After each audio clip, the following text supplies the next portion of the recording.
Arakoze cyane mugenzanje Angeline.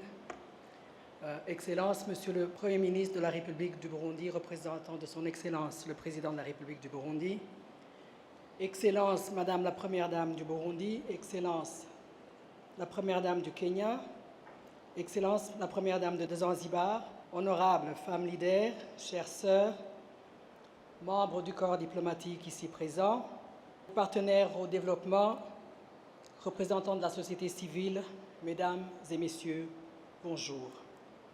Bashingantahe, bapfasoni, bavukanyi, ndabaramukije ngira nti tugire amahoro,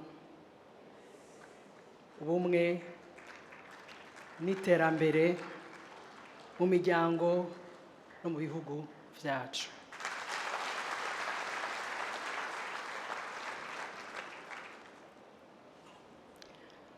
Chères sœurs, Première Dame du Burundi, le pays pour lequel vous vous dévouez m'a vu naître et grandir et m'a offert tant de beaux souvenirs qui ont marqué mon enfance.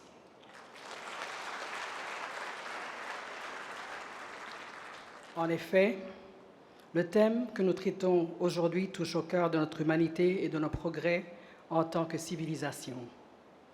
Le planning familial n'est pas une notion culturelle étrangère.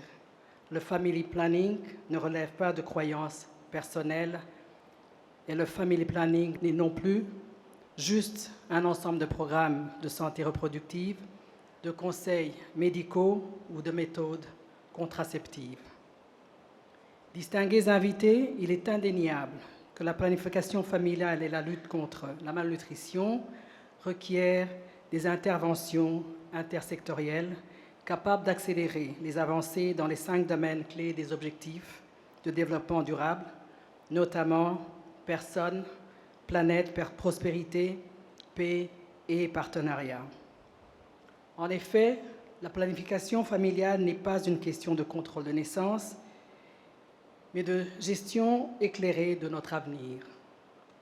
Il fut un temps où le patriarcat fut si ancré dans la politique internationale que la femme dut longtemps négocier pour être simplement considérée dans l'allocation de ressources qu'elle aussi contribuait à produire pour sa communauté.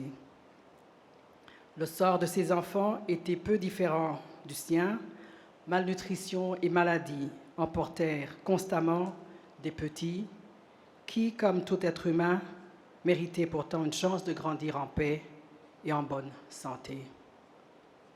L'enfant africain, émacié et déshumanisé par sa faim, devint aussi ainsi un faux, dégradant et douloureux symbole de notre Afrique. Mais cette attitude réductrice confrontait peu les problèmes de fond liés aux besoins non satisfaits en planification familiale. Les retards de croissance et l'affaiblissement du système immunitaire causés par la malnutrition dérobent maintes opportunités aux enfants de leur éducation à leur épanouissement social et professionnel. Nous convenons tous que des familles moins nombreuses et bien planifiées ont leurs propres avantages, notamment la possibilité de consacrer plus de temps et de ressources et d'offrir une éducation de qualité à chaque enfant. Ceci est requis pour constituer une masse critique en mesure de soutenir et de maintenir nos efforts de développement. Excellences, chère Assemblée, merci d'avoir choisi le camp de la science, de la responsabilité, de l'égalité des sexes, de la protection de la cellule familiale et de la dignité fondamentale de chaque parent. En outre, je tiens à saisir ce moment pour féliciter l'OFLAD pour ces 2 décennies de lutte contre le retard de croissance et pour la campagne que nous menons ensemble en ce moment sous le thème « Nous sommes égaux ». L'impact de ces efforts sur notre continent est considérable et encourageant. Chaque enfant est en effet une bénédiction. Il n'y a rien d'aussi gratifiant pour un parent que de pouvoir subvenir aux besoins de la vie qu'il a créée. Au-delà de sa justification économique, la planification familiale incarne l'amour parental, la circonspection et la redevance envers notre descendance et nos sociétés.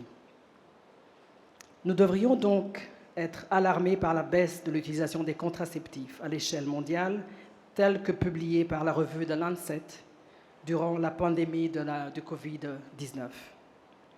Au cours de cette dernière période, le nombre de personnes en situation d'insécurité alimentaire a doublé, selon le PAM, atteignant maintenant plus de 300 millions d'individus.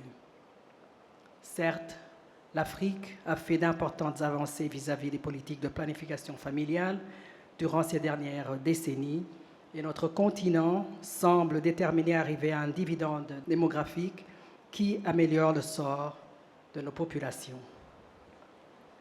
Au Rwanda, entre 2005 et 2020, l'usage des contraceptifs chez les femmes a grimpé de 17% à 64%, et cette évolution nous a permis de progresser d'une moyenne de 6 à 4 enfants par famille.